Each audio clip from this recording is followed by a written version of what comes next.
The genesis of Endgame, really, the book, was really because I did some talks around the possibility of fighting back, and the response by the audience was really predictable. If it was an audience made up of sort of mainstream environmentalists and peace and social justice activists, often they would put up what I've taken to calling a Gandhi shield, which is they would say the names Martin Luther King, Dalai Lama, and Gandhi again and again as fast as they can to keep all evil thoughts at bay. And if it was grassroots environmentalists, they would do the same thing, but then they would come up to me afterwards and they would say, "Thank you so much for bringing this up."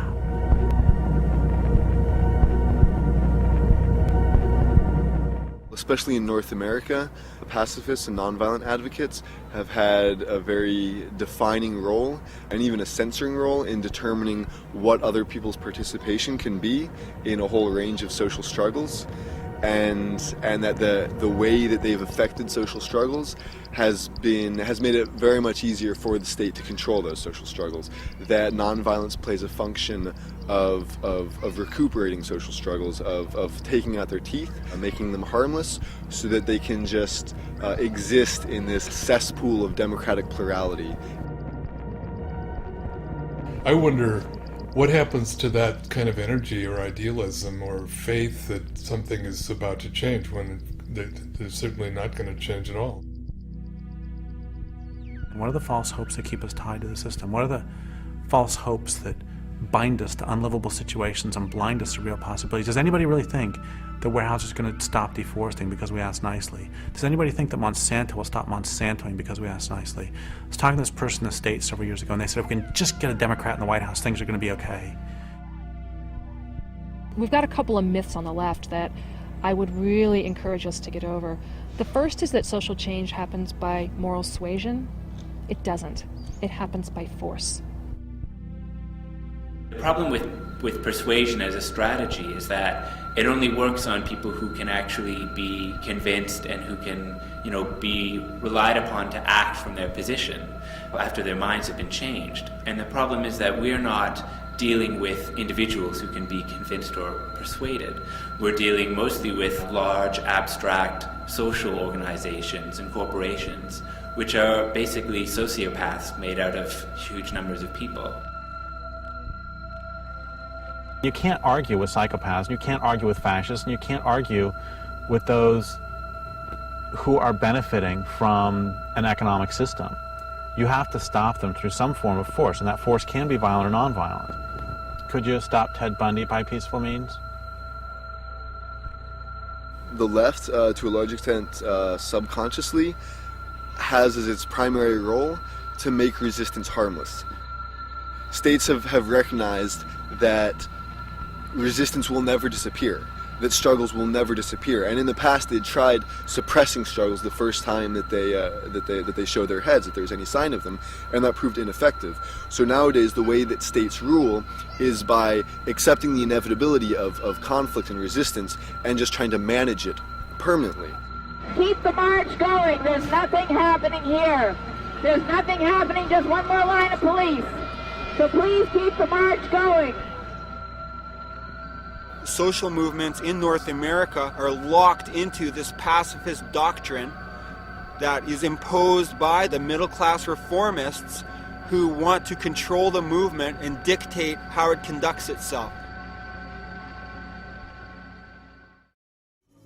Advocates of nonviolence, they frequently say that nonviolence works, and the principal examples that they use of that are Gandhi in India and Martin Luther King in the US. The problem with that is that this constitutes a really great historical whitewashing, that in fact the resistance in India was incredibly diverse, and Gandhi was a very important figure within that resistance, but the resistance was by no means pacifist in its entirety.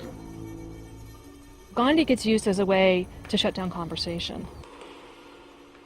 Especially in the West, Gandhi is used as a way to sort of quell any ideas of either direct action or what's perceived as violence, or sort of like, resistance that goes beyond what is seen as sort of like a pacifist or a peaceful means of resistance. For years, I really bought into the whole Gandhian myth that is really sort of forced down the throat of activists in the United States. And the people who disabused me of that myth were when I first actually met some people from India. The people I talked to certainly didn't deify him, and many of them despised him. And they felt he was a collaborator, and he was somebody whom the British could work with. Gandhi's very well known in the West, but when you go to India, there's a freedom fighter and revolutionary leader called Bhagat Singh, who's in India probably almost as well known as Gandhi, as a part of the independence movement and sort of a leader in the independence movement. But in the West, most people probably have never heard his name. And the reason why that is that he used direct action tactics. There were generals of the British Army that were killed. There was a bomb thrown in a British assembly to basically attract the attention of the public. There were, weapons that people were getting off of railway cars. With Gandhi in the Indian National Congress, where you had the moderates and the extremists. The moderates were legal constitutional reform was their only method, and they were criticized for being a middle-class clique, for being too slow, for being too legalistic, and for being basically ineffective. The extremists, on the other hand, were being accused of being too aggressive, of being too fast and reckless and irresponsible.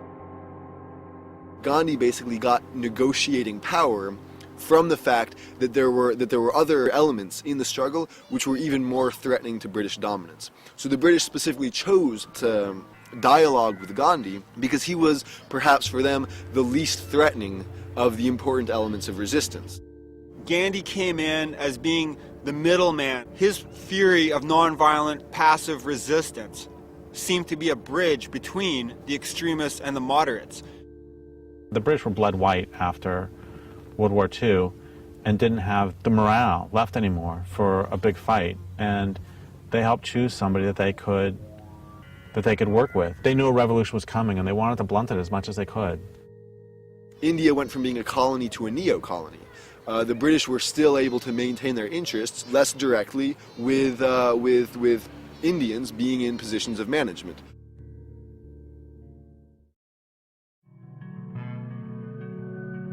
My problem isn't with somebody doing nonviolent actions. It never has been. I mean, I say all the time that we need it all.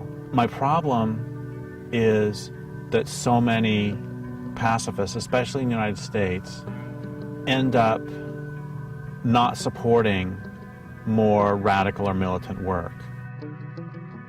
The problem when this debate comes up is that you can't just assume that people that are resisting and are using a means of resistance haven't thought about what they're doing. And that's what I think often is the problem. When people decide to take certain actions, and when people decide that, hey, our marches aren't enough, or they're doing this or doing that, there's this assumption by a lot of people that want to toe the Gandhi line is that, they're just not thinking about it. What most states will choose to do in similar circumstances is to find the elements of the resistance that are most easy to control and most easy to co-opt, to negotiate with them, and then to hand over power to them in order to continue the system that had already existed. So again, you have the state doing the same thing it did with Gandhi and Martin Luther King, it does with, for example, the environmental movement. So it invites the responsible leaders of the environmental movement in to inquiries, government commissions, debates. It recognizes them. They're the legitimate leaders because, again, it doesn't want the movement to begin to adopt more militant resistance tactics. The powerful do not ever give up without a struggle. I mean, those are the famous words of Frederick Douglass when he said, "Power concedes nothing without a demand. It never has, and it never will."